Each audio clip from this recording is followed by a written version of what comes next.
में एक प्रसंग अवश्य पढ़े। मैं न होता तो क्या होता।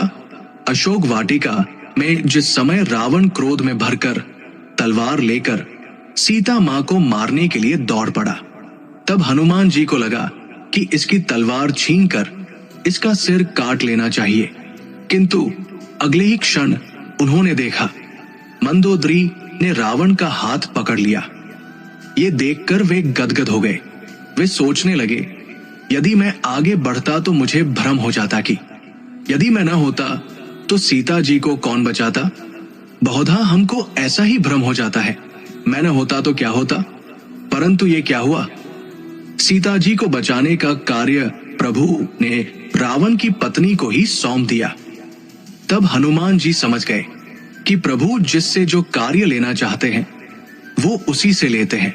आगे चलकर जब त्रिजटा ने कहा कि लंका में बंदर आया हुआ है और वह लंका जलाएगा, तो हनुमान जी बड़ी चिंता में पड़ गए कि प्रभु ने तो लंका जलाने के लिए कहा ही नहीं है। और त्रिजटा कह रही है कि उन्होंने स्वप्न में देखा है एक वानर ने लंका जलाई है। अब उन्हें क्या करना चाहिए। जो प्रभु इच्छा। जब रावण के सैनिक तलवार लेकर हनुमान जी को मारने के लिए दौड़े, तो हनुमान ने अपने को बचाने के लिए तनिक भी चेष्टा नहीं की। और जब विभीषण ने आकर कहा कि दूत को मारना अनीति है, तो हनुमान जी समझ गए कि मुझे बचाने के लिए प्रभु ने ये उपाय कर दिया है।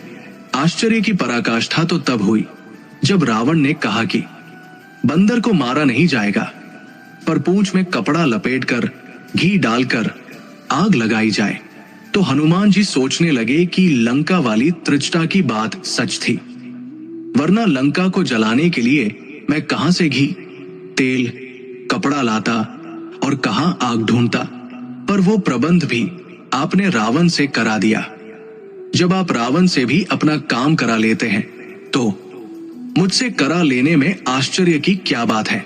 इसलिए सदैव याद रखें कि संसार में जो हो रहा है वो सब ईश्वरीय विधान है। हम और आप तो केवल निमित्त मात्र हैं।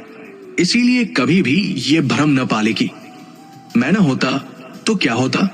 ना मैं श्रेष्ठ हूं, ना ही मैं खास हूं। मैं तो बस छोटा सा भगवान का दास हूं।